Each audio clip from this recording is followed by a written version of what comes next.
2004 সালের 11 September বাংলাদেশস্থ German দূতাবাসের উদ্যোগে একটা আন্তর্জাতিক সন্ত্রাস দমন শিরোনামের সেমিনার অনুষ্ঠিত হয়েছিল।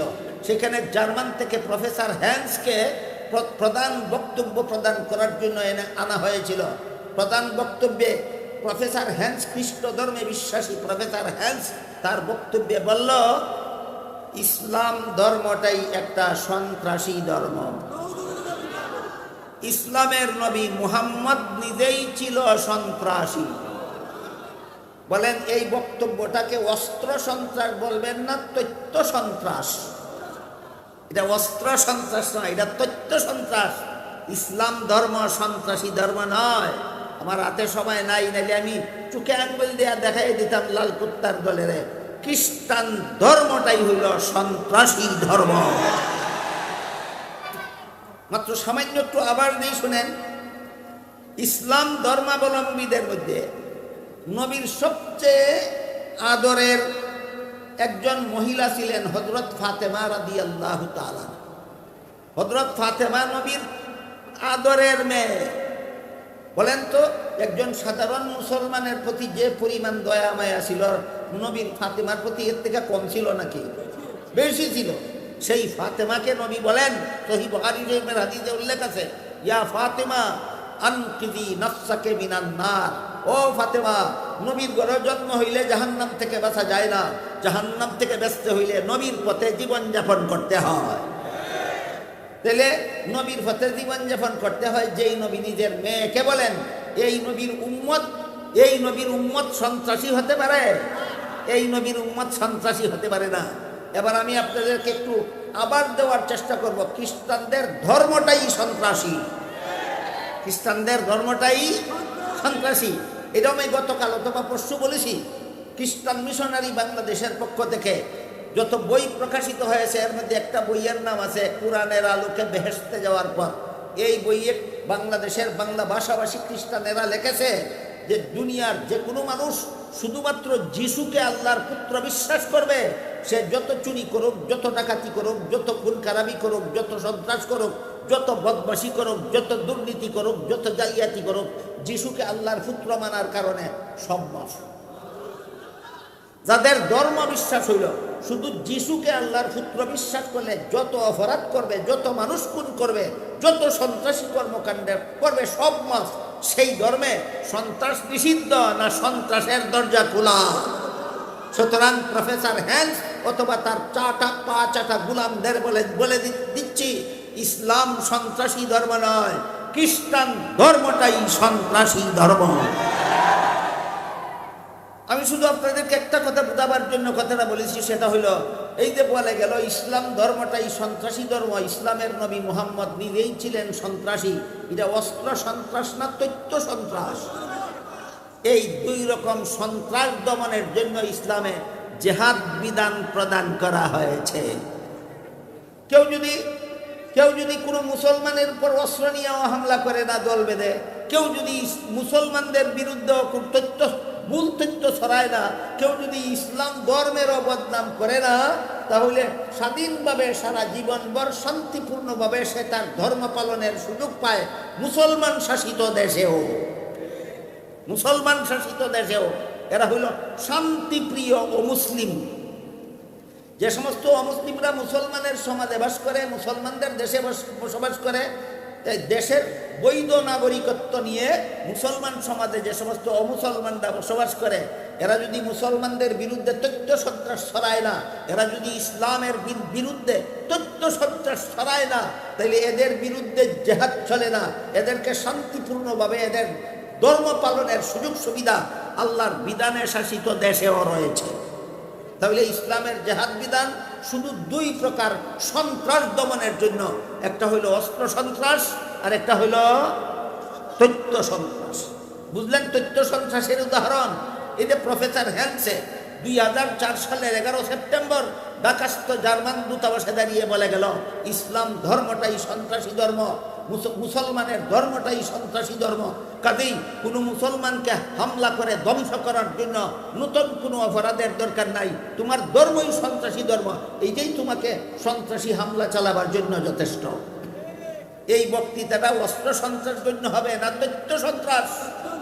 এইটা হইল তথ্য সন্ত্রাসের উদাহরণ। ইসলামে 2 প্রকার সন্ত্রাস দমন ব্যবস্থা হিসাবে দেওয়া হয়েছে। জেহাদের বিধান বুঝে থাকলে এবার বলেন, ইসলামে জেহাদ বিধান দেওয়া হয়েছে গায়ের জোরে কাউকে মুসলমান বানাবার জন্য, না 2 প্রকার সন্ত্রাস দমনের জন্য? একটা হইল অস্ত্র সন্ত্রাস আর একটা হইল তথ্য সন্ত্রাস। এই জন্য মুফাসসিরিনে কেরাম ইসলামের জেহাদ বিধানের একটা চমৎকার উদাহরণ লিখেছেন কিতাবে। আমি সেই উদাহরণটা এবার বলি, আপনারা একটু বোঝার চেষ্টা করুন। উদাহরণটা হলো, মানুষের শরীরে অত্যন্ত কঠিন একটা দুরারোগ্য রোগ হয়, যেই রোগ পুরাতন হয়ে গেলে আর কোনো চিকিৎসার দ্বারা সারে না। রোগটার নাম হইল ক্যান্সার। বলেন তো, সবচেয়ে বড় কঠিন রোগ, দুরারোগ্য রোগ, যেই রোগ পুরাতন হয়ে গেলে চিকিৎসার দ্বারা সারে না, রোগটার নাম কি? ক্যান্সার। এই ক্যান্সার যদি কোনো মানুষের শরীরের কোনো অঙ্গে ধরা পড়ে, প্রাথমিক অবস্থায় ধরা পড়লে যে অঙ্গটা ক্যান্সারে আক্রান্ত, সেই অঙ্গটা অপারেশন করে কেটে ফেলে দিলে শরীরের বাকি অঙ্গ রক্ষা করা যায়। সুতরাং প্রাথমিক অবস্থায় ক্যান্সার রোগের চিকিৎসা মালিশ, মলম, ট্যাবলেট, ক্যাপসুল না অপারেশন? অপারেশন। যেমনভাবে ক্যান্সার রোগের চিকিৎসা মলমের দ্বারা হয় না, ক্যান্সার রোগের চিকিৎসা ট্যাবলেটের দ্বারা হয় না, ক্যান্সার রোগের চূড়ান্ত চিকিৎসা হলো অপারেশন। ঠিক তেমনিভাবে আল্লাহর দৃষ্টিতে সারা দুনিয়ার মানুষের সমাজটাই একটা শরীরের মতো। মানব সমাজে যত সন্ত্রাসী দল আছে, সবগুলি সন্ত্রাসী দল এক একটা ক্যান্সারের মতো। ইসলামের জেহাদ বিধান ক্যান্সারের চিকিৎসা। যারা বুঝেন নাই তাদের জন্য আবার বলি, মানুষের শরীরে যখন ক্যান্সার হয়, এই ক্যান্সার মলমের দ্বারা সারে না, ঔষধের দ্বারা সারে না। যেই অঙ্গটা ক্যান্সারে আক্রান্ত, সেই অঙ্গটা অপারেশন করে শরীর থেকে বিচ্ছিন্ন করে ফেলে দিলেই শুধুমাত্র ক্যান্সার থেকে ওই রোগটাকে রক্ষা করা যায়। ঠিক তেমনিভাবে আল্লাহর দৃষ্টিতে সারা দুনিয়ার মানব গোষ্ঠী, সারা দুনিয়ার মানুষের সমাজটা আল্লাহর দৃষ্টিতে একটা দেহের মতো, একটা শরীরের মতো। আর মানব সমাজে যত সন্ত্রাসী দল আছে, এক একটা সন্ত্রাসী দল সমাজ দেহের ক্যান্সার। ইসলামের জেহাদ বিধান এই সমাজ দেহের ক্যান্সারের অপারেশন। তাহলে ইসলামের জেহাদ বিধান গায়ের জোরে কোনো অমুসলমানকে মুসলমান বানাবার জন্য না, সন্ত্রাস নামের ক্যান্সারের সফল চিকিৎসা। সন্ত্রাস নামের ক্যান্সারের সফল চিকিৎসা। এই সন্ত্রাসের প্রাথমিক চিকিৎসা হলো আদালতে। যদি পুলিশ সন্ত্রাসী বাহিনীকে গ্রেফতার করে আদালতে হাজির করতে সক্ষম হয়, তাহলে প্রাথমিক ব্যবস্থাগত সন্ত্রাসীদের দমন ব্যবস্থা কার্যকর হবে। আর যদি পুলিশ এদেরকে গ্রেফতার করতে বাধ্য হয়, তখন সেনাবাহিনী পাঠাবে সরকার, ওই সন্ত্রাসীদের আস্তানায় শুরু হইল জেহাদ। বুঝাতে পারলাম জেহাদ কোন সময় হয়? যখন কোনো অমুসলমান মুসলমান হয় না, না কোনো সন্ত্রাসীদেরকে আদালতে হাজির করা যায় না। আমার এতক্ষণের কথা বুঝে থাকে বলুন, ইসলামের জেহাদের হুকুম কখন আসে? যখন কোনো অমুসলিম মুসলমান হয় না, নাকি কোনো সন্ত্রাসীদেরকে আদালতে হাজির করা যায় না। যখন সন্ত্রাসীকে আদালতে হাজির করা যায় না, তখন ইসলাম জেহাদ ঘোষণা করে সন্ত্রাসীর বিরুদ্ধে, সন্ত্রাস দমনের জন্য। সেটা হয়তো অস্ত্র সন্ত্রাস হোক অথবা তথ্য সন্ত্রাস হোক। আপনারা হয়তো জানেন, অনেকেই জানার কথা, দেশের বাসিন্দা হিসাবে নিজের দেশের ইতিহাস জানা থাকা দরকার। যে দেশের বাসিন্দা নিজের দেশের ইতিহাস জানে না, সেই দেশের বাসিন্দা দেশের ভবিষ্যৎ সঠিক পরিকল্পনা গ্রহণ করতে পারে না। কাজে আমরা যে দেশের বাসিন্দা, এই দেশের ইতিহাস আমাদের জানা থাকা দরকার। এই ইতিহাস কেন আসলো? ওই জেহাদ সম্পর্কে একটা ব্যাপার আছে, এই ব্যাপারটা আপনাদেরকে বোঝাবার জন্য বলছি। আমরা বাংলাদেশের স্বাধীনতা লাভ করেছিলাম 1971 সালে। 71 সালের আগে এটা বাংলাদেশ ছিল না পূর্ব পাকিস্তান ছিল? পূর্ব পাকিস্তান তার পশ্চিম পাকিস্তানের সাথে আমরা এই দুই পাকিস্তানের স্বাধীনতা লাভ করেছিলাম 1947 সালে। 71 সালের আগে দেশটা ছিল পাকিস্তান, আর 1947 সালের আগে দেশটা বাংলাদেশও ছিল না, পাকিস্তানও ছিল না, ছিল ভারত উপমহাদেশ। বলেন 1947 সালের পূর্ব পর্যন্ত এই দেশগুলি বর্তমান বাংলাদেশ, ভারত, পাকিস্তান, বাংলাদেশ, ভারত, পাকিস্তান ছিল না, শুধুমাত্র ভারত উপমহাদেশ ছিল। এই ভারত উপমহাদেশ প্রায় 200 বছর ইংরেজরা শাসন করেছিল।